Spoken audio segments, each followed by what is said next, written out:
이번 주 금요일 밤 10시 30분에 영화표를 급하게 예매를 하고 봤습니다. 와, 목사님 팔자 좋다. 밤 10시 반에 영화를 보다니 참 신수 좋으시네 라고 생각하지 마시고, 오늘 말씀을 준비를 하다가 신선한 예화가 없는 거예요. 이리 찾아봐도 없고 저리 찾아봐도 말씀 준비가 덜 돼가지고 야간 근무하는 마음으로 영화를 봤습니다.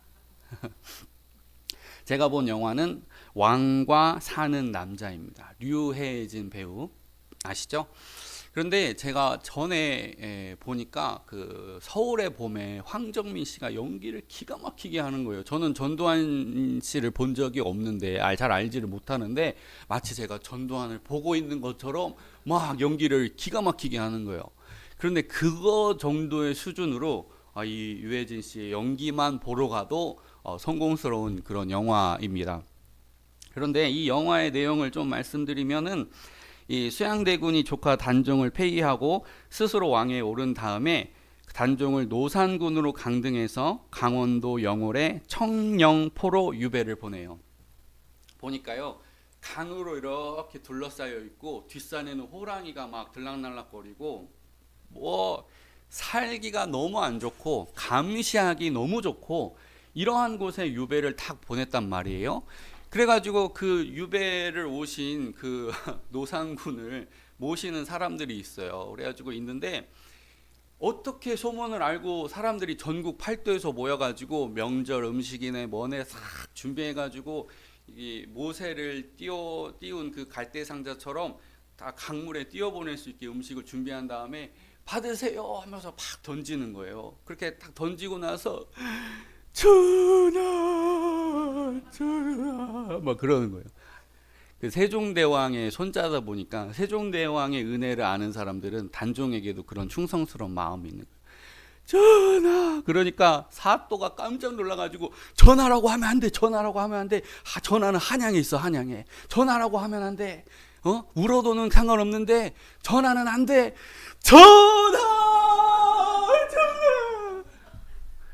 전하라고 하면 안 된다니까. 나으리라고 해. 나 전하 막 하는데 제가 배꼽을 잡고 막 깔깔깔깔 웃으면서, 저는 그게 충성이라고 생각해요.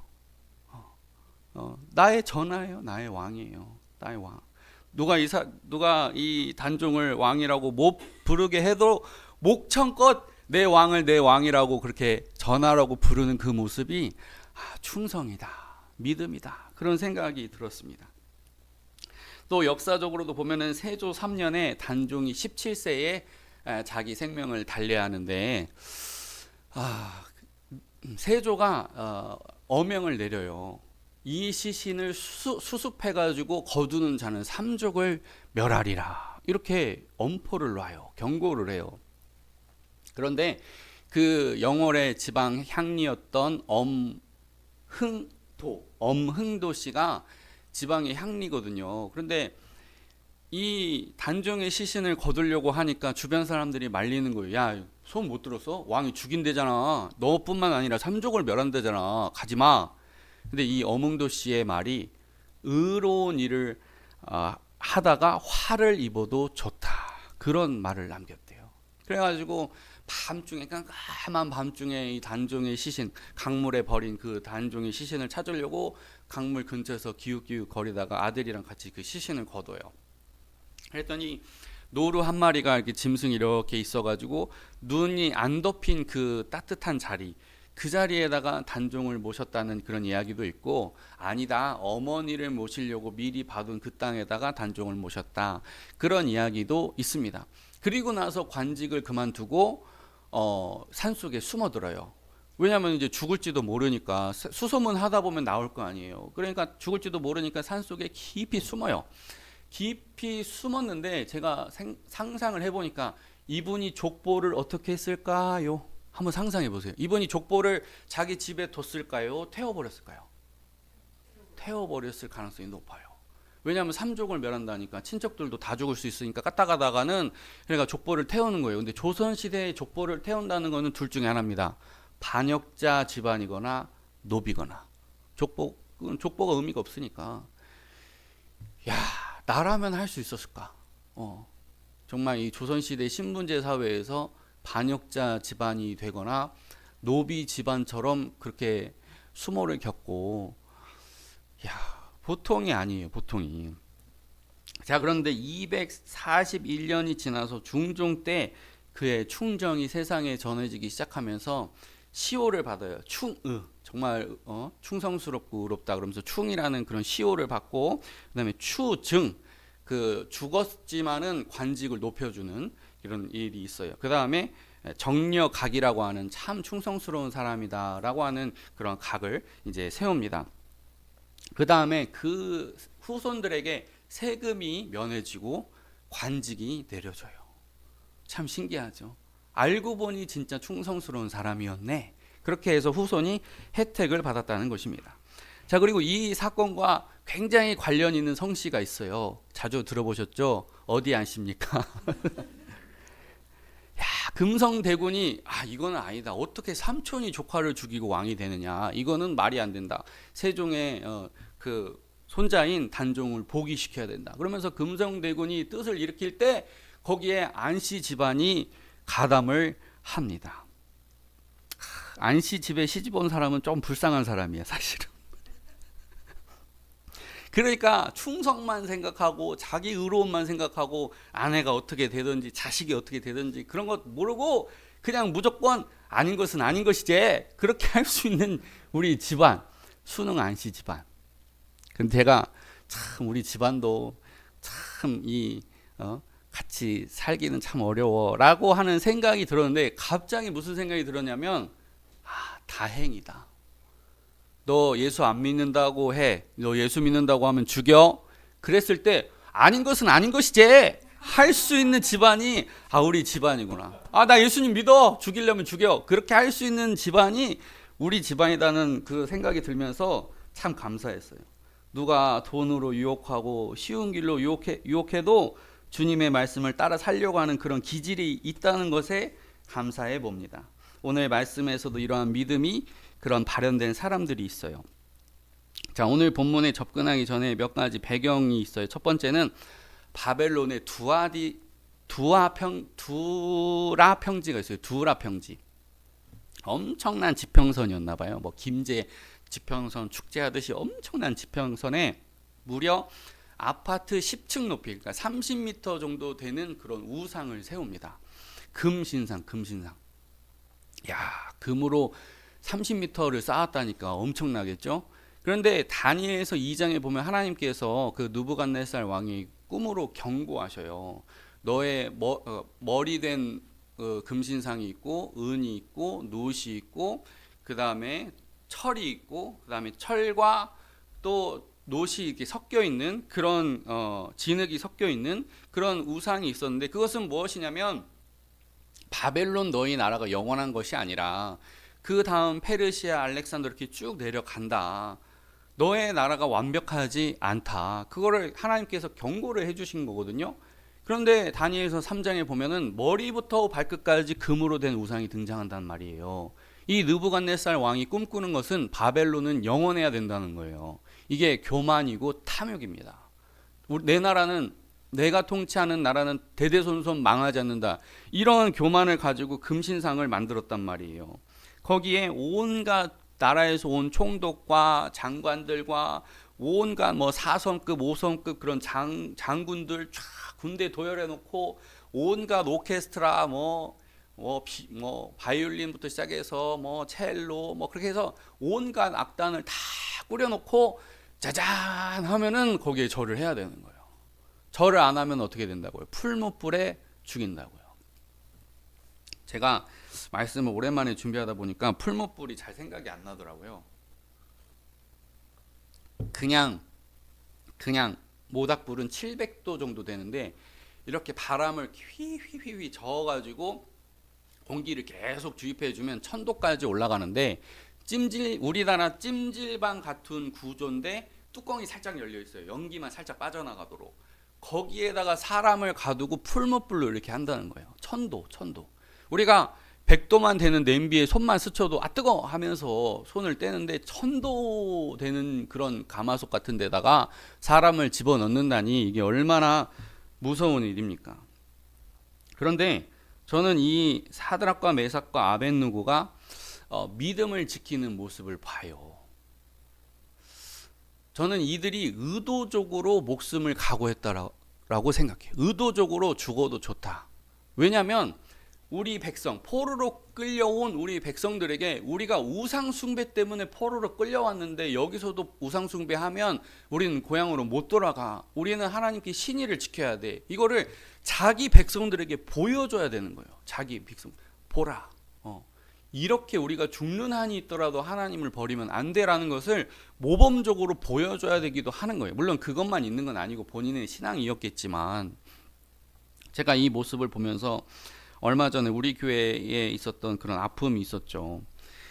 개척교회에서 한 분 한 분 성도님이 다 소중한데 그분이 교회에 오시더니 반찬도 가져가시고 쌀도 가져가시고 옷도 제가 드리고 또 교통비도 드리고 병원비도 드리고 뭐 이렇게 드리는데 마지막에는 한 달에 30만 원씩 달라는 거예요.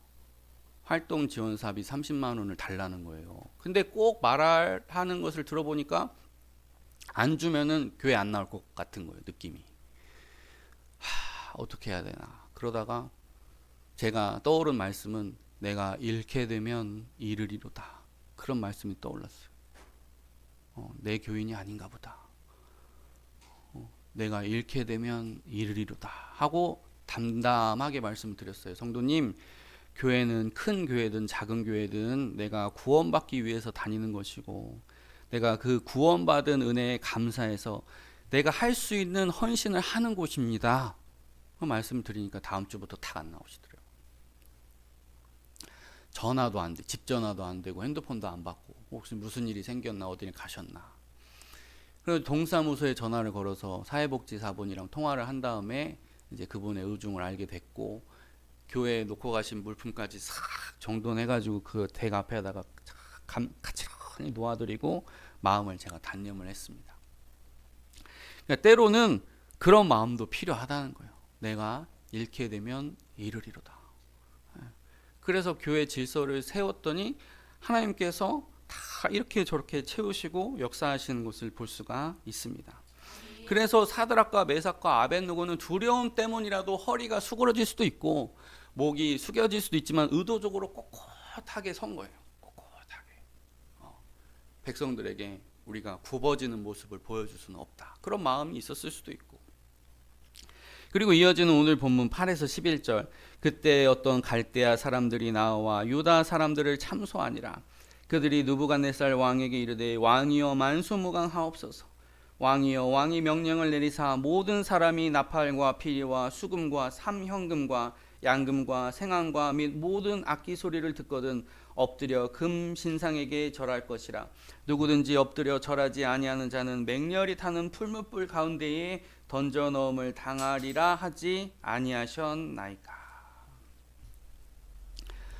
하나님의 말씀에는 오직 하나님만을 섬기라고 되어 있는데 세상법은 오직 세상을 섬기라라고 기록되어 있어요. 두 말씀이 항상 충돌해요. 이 모습을 보면서 저는 마귀는 항상 덫을 놓고 기다리는 자다, 그런 생각이 들어요. 하나님의 말씀은 이렇고 세상법은 이런데 자꾸 세상법을 네가 어겼다, 너희가 죽을 죄를 지었다, 너는 죽어야 된다라고 계속 마귀가 참소하는 거예요. 함정을 파고 기다리는 거지. 덫을 파놓고 기다리는 거예요. 그러나 이것은 진리도 아니고 질서도 아닙니다. 오직 성도를 괴롭게 하려는 그런 악한 의도입니다. 악한 것입니다. 이어지는 12에서 13절. 이제 몇 유다 사람 사드락과 메삭과 아벳느고는 왕이 세워 바벨론 지방을 다스리게 하신 자이거늘 왕이여 이 사람들이 왕을 높이지 아니하며 왕의 신들을 섬기지 아니하며 왕이 세우신 금신상에게 절하지 아니하나이다. 느부갓네살 왕이 노하고 분하여 사드락과 메삭과 아벳느고를 끌고 오라 말하며 드디어 그 사람들을 왕의 앞으로 끌어온지라. 왕이 높으신 자가 왕을 배반했나이다. 배신자 프레임을 씌우는 거예요. 왕께서 저렇게 포로 출신이었고 미천한 사람들이었는데 왕이 은혜를 베푸셔가지고 총독까지 이르게 해주신 바벨론 지역을 통치권을 주었는데 저들이 왕의 말을 안 듣습니다. 이렇게 얘기하는 거예요. 얼마나 이게 섬뜩한 일입니까? 이렇게도 질투도 보이는데, 질투와 텃세가 보이는데, 포로 출신들이 한마디로 말하면 우리보다 높아진 거 아니에요. 자기들보다 높아진 거. 포로로 끌고 왔더니 총독이 됐다니까, 이게 기득권을 가진 사람 입장에서는 이게 용납할 수가 없어요. 용납할 수가 없어요. 영화 천문에 보면은 황희가 실제로 그런 것은 아니지만, 황희가 이제 그 신하들을 대표하니까 그런 대사를 하게 하는데, 황희는 그때 당시 나이가 80이어 가지고 뭐 이렇게 세종대왕한테 대들거나 뭐 그런 게 아닙니다. 오히려 황희정승이 일을 열심히 해줬기 때문에 한글이 나온 것인데, 영화는 이제 각색을 하다 보니까 황희가 왕이시여 한글을 거두소서 그런 대사를 하는 거예요. 글은 사대부의 밥이옵니다. 그렇게 딱 하니까, 지금 왕이시여 지금 사대부의 밥줄을 건드리시면 어떻게 하는 거예요. 이게 한글을 반포하면은 백성들은 너무 좋겠지만 귀족들의 밥줄 끊는 겁니다. 왕이여 이게 한문을 거두세요. 그러니까 황희가 한 말은 아니지만 대부분의 신하들의 생각이에요. 그게 한글보다는 한문을 장려하시고, 그래야 사대부들이 밥줄을 가지고 나라를 통치하고 다스리고 하는데, 이 사대부의 밥줄을 건드리면 어떻게 하는 겁니까? 그런 이야기가 나오잖아요. 그런 것처럼 이 다니엘의 세 친구를 어마어마하게 질투하고 죽이려 하고 참소하는 모습을 볼 수 있어요. 마치 에스더서에 나왔던 그 모르드게와 하만의 경우처럼 이 신하들의 질투가 엄청난 것을 알 수가 있습니다. 그래서 왕과 왕의 신들과 왕이 세운 금신상에게 절하지 않았습니다. 한 번에 3번을 고발하고 있어요. 이거는 뭐 어떻게 할 수가 없어요. 왕이시여. 법대로 해야죠. 법대로. 이런 말을 하고 있는 것입니다. 그래서 분노한 느부갓네살이 그 셋을 끌고 오라고 합니다. 14에서 16절. 느부갓네살이 그들에게 물어 이르되 사드락 메삭 아벳느고야 너희가 내 신을 섬기지 아니하며 내가 세운 금신상에게 절하지 아니한다 하니 사실이냐?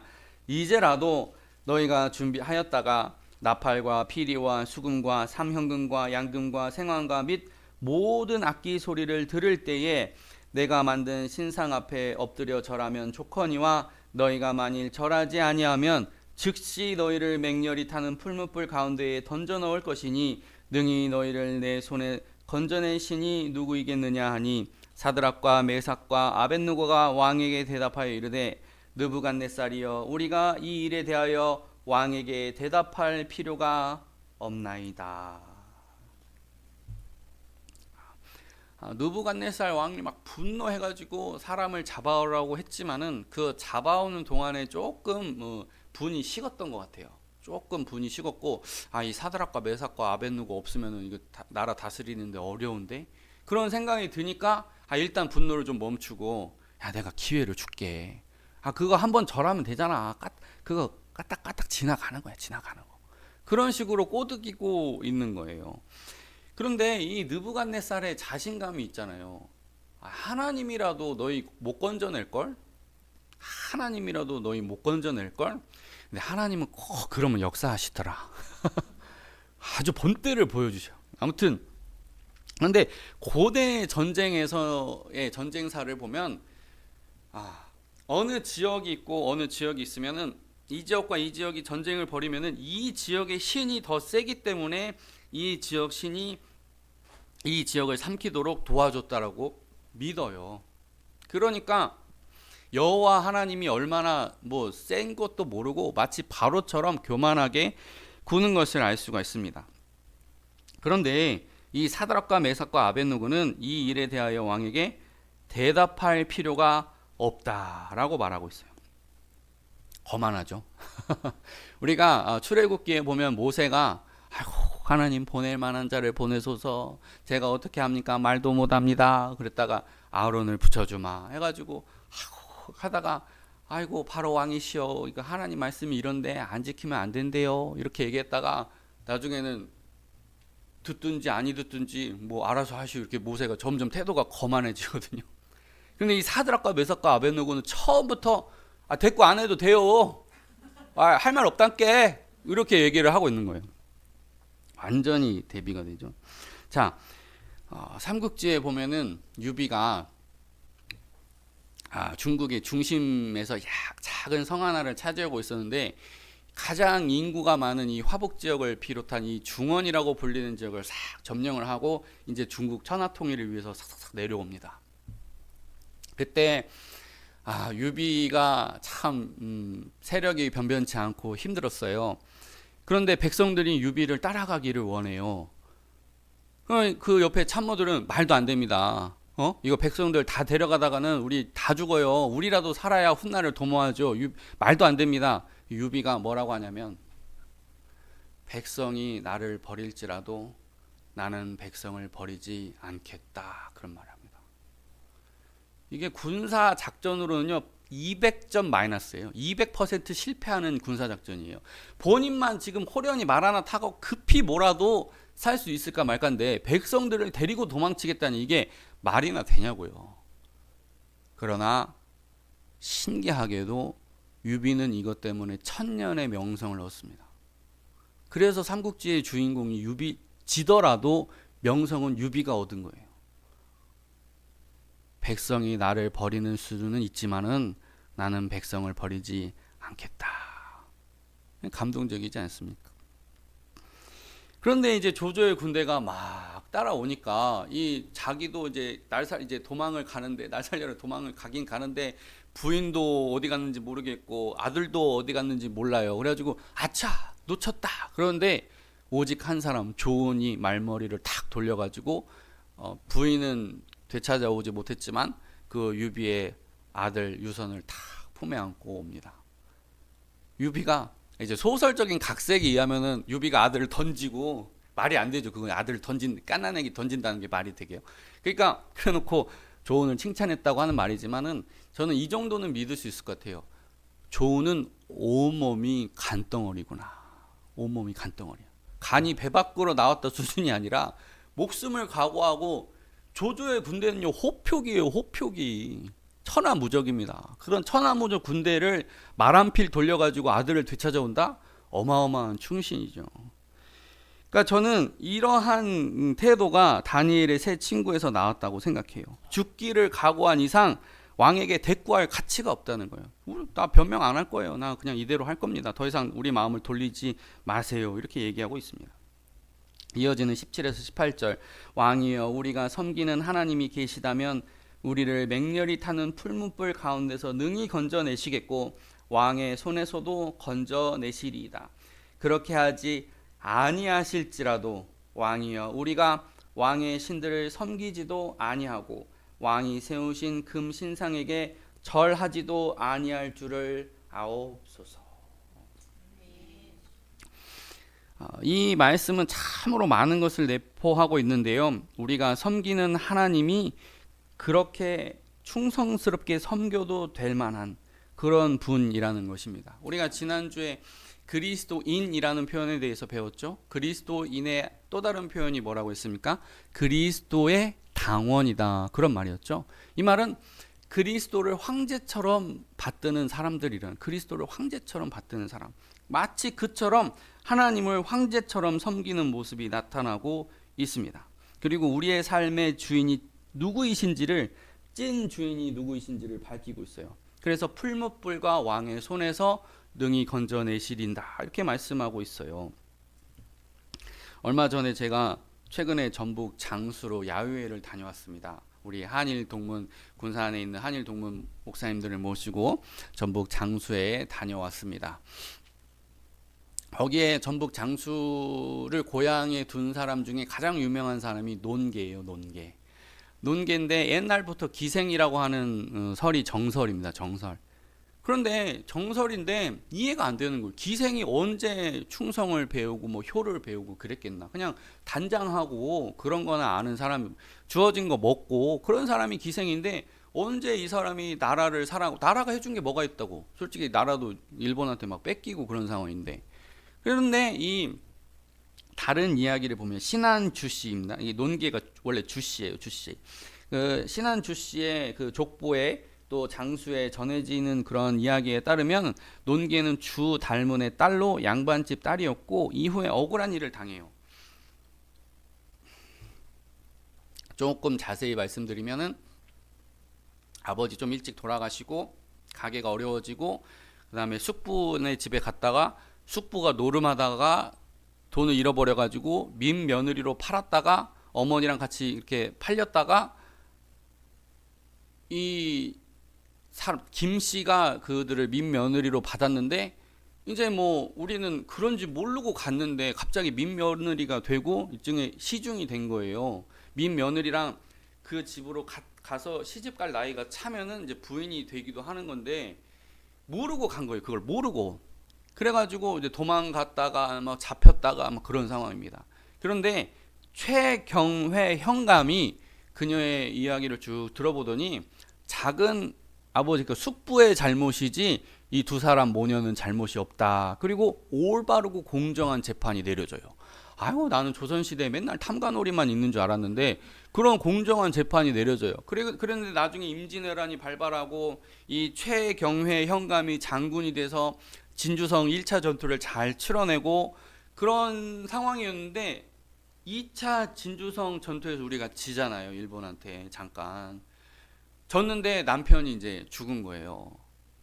그러니까 나도 어떻게 해야겠다 해가지고 기생처럼 꾸며 입고 손에 가락지를 껴서 이렇게 꽉 붙잡을 수 있도록 가락지를 다 끼고 외장 한 명 누구였냐면 게아무라 로쿠스케 이 술 취한 그 외장을 다 이렇게 잡고 강에 진주 남강에 이렇게 투신하게 되는 거죠. 뭐 그녀의 나이 19살 때 일이라니까 물론 400년 전 사람이라 그녀가 복음을 알았기에는 힘들었겠지만 마지막에는 기도도 올렸다고 그래요. 그러니까 참 복음을 알았다라면 참 좋았겠지만은 이 아주 어린 그녀가 왜 그런 행동을 했는지 이해가 되는 거예요. 그 이야기를 들어보면 첫 번째 생명의 은인이죠. 남편이 나중에 결혼하거든요. 생명의 은인이죠. 그 다음에 일감 주죠. 그 다음에 교육시키죠. 그 다음에 결혼해요. 그러니까 이 이야기가 쉽게 이해가 되는 거예요. 남편이자 스승이자 생명의 은인이었던 그 사랑을 생각하면 조금이라도 은혜를 갚기 위해서 그런 행동을 한 겁니다. 자, 그리고 그리스도인 중에 이런 순교를 결단한 이가 누가 있을까요? 16세기 루터가 있습니다. 이 루터는 3개의 논문을 발표했어요. 독일 크리스찬 귀족에게 고함, 교회의 바벨론 포로, 그리스도인의 자유입니다. 이거는 꼭 사제만 사제가 아니라 만인 제사장이다. 성도들도 누구나 성경에 대한 해석권이 있고 자유롭게 의견을 개진할 수가 있다. 또한 성도는 성만찬과 세례를 성찬으로 받들 때 그것은 다 믿음으로써 그렇게 하는 것이다. 사제의 권능으로 되는 게 아니라 성도의 믿음으로 은혜를 받는 것이다. 세 번째, 성도는 자유로운 존재이지만은 은혜를 받으면 기꺼이 남에게 종이 되는 그런 사람들이다. 그게 그리스도인의 자유다. 이런 것들을 하는데 우리한테는 너무나 평범하고 자주 듣던 얘기지만 그 당시 카톨릭 발칵 뒤집히는 거예요. 사제에게 권한이 있지, 교황에게 권한이 있지. 그게 무슨 소리야 하면서 너 이단이야.